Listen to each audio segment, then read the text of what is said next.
Ассаламу алейкум, сабалар хайыр олсын. Эфирде Небатат алемі рубрикасыдыр. Бүгін огренележек ве сізге тақдим етілежек осымлық купресіз әшіткеніңізмі? Келіңіз бүгін купресіз ақында тәфсилатлы жалаф етейік.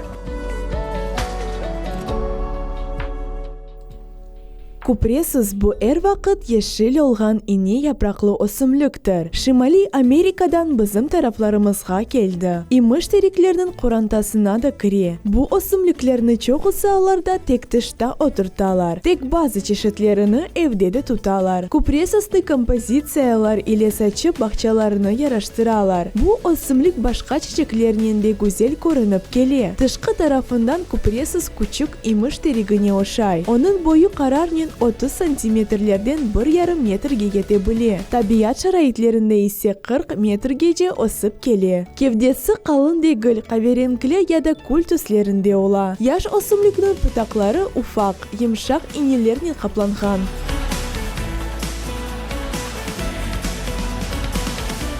Бу осымлықның едіге қадар чешіті бар.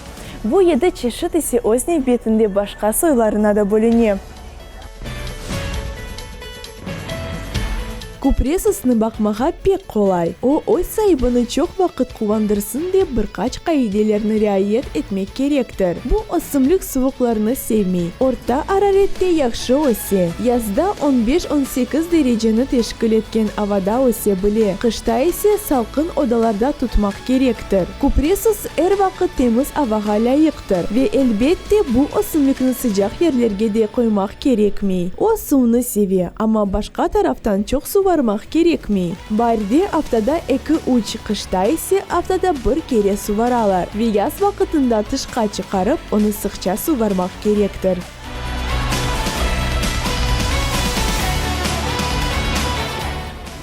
Купресус en temiz ava beri en de dekoratif osumluklarının sırasına kire.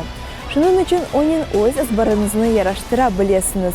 Men ise bu noktada sizle Nefbetteki rubrikamızga kadar sağlıklaşıp sizge hayırlı günler tileyim.